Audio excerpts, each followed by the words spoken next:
Buenos días. Buenos días, un gusto estar aquí con ustedes. Bueno, primero me gustaría conocer su opinión sobre esta propuesta de reforma del gobierno que encabeza Andrés Manuel López Obrador. Bueno, y yo creo que hay que poner un poco las cosas más en su dimensión. Se ha manejado mucho eso de que el INE no se toca. Hay que recordar que cada presidente ha impulsado reformas desde que inició como IFE, en tiempos de Salinas. El mismo Salinas hizo varias reformas, incluso una finalmente más o menos importante ya cuando estaba el levantamiento zapatista, y fue la que le abrió un poco más la autonomía a este órgano. Entonces, este INE, como se llama hoy, pues fue modificado por Enrique Peña Nieto en el 14 para darle este carácter supuestamente nacional, y bueno, pues produjo este aborto, porque no puede decirse de otra manera, de lo que hoy es el INE. Y digo aborto porque la idea original era ser un instituto nacional de lo que era un instituto federal, y terminó siendo un instituto nacional federal que conservó los institutos locales y los cuales mete la mano el INE, pero que no forman parte del INE. Es decir, no es un instituto nacional. No implicó ningún ahorro del que supuestamente iba a traer, sino que incluso incrementó el costo, y además pues mantuvo estas fórmulas que ya se han desgastado mucho, que originalmente se buscaba que generaran un equilibrio en la integración de del Consejo General, en este caso del IFE o del INE ahora, y que terminó siendo pues un espacio de negociación política entre los partidos a través de sus grupos parlamentarios. Y especialmente, digamos, se llegó a la aberración, por ejemplo, del 2005, en el que el PAN y el PRI, desconociendo a otras fuerzas políticas, designaron presidente al que era el secretario de ideología del PRI, Ugalde, y bueno, al PAN le tocaron otras posiciones, y de ahí ese organismo que algunos acusan de haber realizado un fraude en el 2006. Lo que es claro que fue una elección muy cuestionada, y en la que el IFE de entonces no hizo nada para evitar la intervención de empresarios y del presidente, violando la ley en ese momento. De tal manera pues que desde ahí empezó un desgaste, y lo que hoy se pretende con la reforma de López Obrador es hacer algunos cambios en ese sentido, hacer que haya un mayor ahorro, y por un lado, por otro lado, que haya una mayor independencia de los que van a dirigir el organismo, es decir, los consejeros electorales, en virtud de que serían electos directamente por la ciudadanía y no por el Congreso. Ese es, digamos, lo más importante. Estos ahorros, como digo, también habría que revisar la manera en que están planteando. A mí me parece que es adecuada la disminución del número de representantes en el Poder Legislativo. Me parece que la fórmula que se maneja nos apunta hacia un modelo parlamentario, lo cual me parece muy bien. Es algo que al menos yo y algunos otros hemos venido planteando que sería muy necesario para avanzar a una democracia más sólida y más representativa. Y por otro lado, hay una disminución de los recursos a los partidos, lo cual yo veo con simpatía en alguna medida, y en otro sentido no. Considero que es inadecuado que se deje a los militantes el sostenimiento de los partidos en periodo no electoral. ¿Por qué? Porque entonces volvemos a lo que alguna vez precisamente el PAN siempre planteó, que los partidos fueran sostenidos por sus militantes. Y bueno, hablamos de un partido de empresarios, de grandes ricos, pues no habrá problema, ¿no? Como de alguna manera es el PAN.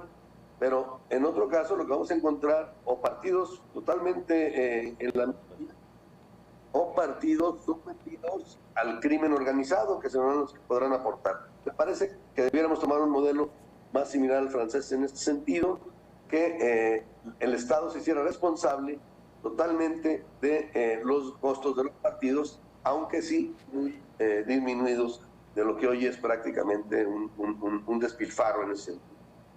Y bueno, del órgano electoral, pues no se diga el despilfarro que se está dando por los altos funcionarios, la burla que significa la manera en que solicitan recursos, por ejemplo, el presidente del propio INE para su oficina, casi 100 millones de pesos en este año, etcétera, ¿no? Esa sería mi opinión sobre la reforma de López Obrador. Jaime Tamayo, lo saluda Víctor Magaña. Eso, por un lado, justamente la parte del contexto, ¿no? De lo que se está discutiendo realmente en cuanto al tema del Instituto Nacional Electoral. Por otro lado, ¿cómo vio la manifestación el día de ayer? Que prácticamente nadie se esperaba la concurrencia y finalmente la respuesta del presidente esta mañana. Bueno, en cuanto a la concurrencia, me parece que sí es una participación importante. Fueron varios miles, bastantes más de los que se esperaba. No corresponde, por supuesto, a lo que el secretario general del gobierno de la Ciudad de México dio a conocer, la cifra de 10 o 12 mil. Debe ser muy superior. Pero bueno, en el calculómetro, pues cada quien dirá lo que quiere. Los organizadores hablan de alrededor de 500,000. Por supuesto, es también una absoluta desproporción, pero sí es una importante movilización, definitivamente. Se ve por el tipo, lo podemos ver, digamos, en las tomas, por el tipo de asistentes, pues que es una movilización donde clases medias y altas, y bueno, los participantes, digamos, de ciertos partidos en particular también tendrán presencia y representa pues a un sector social. No es ni mucho menos la expresión de la mayoría de los mexicanos, porque afortunadamente el INE hizo una encuesta que ocultó durante 2 semanas, donde queda claro exactamente el contraste a esto. Es decir, hay un apoyo muy fuerte de la sociedad a la reforma de López Obrador y sobre todo en algunos temas, en particular en lo que se refiere a la elección de los consejeros, a la reducción del gasto de los partidos, pero incluso a la forma de elegir a los diputados y a los senadores, que se reducirían en número y que irían en este modelo de listas que apuntan a un modelo, una estructura más parlamentaria y en ese sentido más representativa. Y bueno, en general hay un apoyo mayoritario a la reforma, de tal manera que esta manifestación, que sí es importante, no viene a poner en entredicho el apoyo popular que tendría la reforma. Me parece que en ese sentido es una manifestación que habrá que tomar en cuenta, y yo señalaría otra cuestión más importante que la manifestación misma. Pienso que cualquier reforma o cualquier ley de carácter electoral debe considerar siempre a la oposición. ¿Por qué? Porque es la que va a verse sometida, junto con el partido que esté en el gobierno, al arbitraje, llamémosle así, del órgano electoral. De tal manera que lo ideal es que las reglas sean consensadas, como fue la reforma electoral que sacó en su momento Zedillo, la gran reforma pues del 96, para las elecciones del 97, en las que se generó un consenso entre la oposición y el gobierno a través de su partido. En el Congreso se produjo lo que fue el IFE. El IFE ya autónomo, ya independiente, y no un IFE dependiendo de la Secretaría de Gobernación.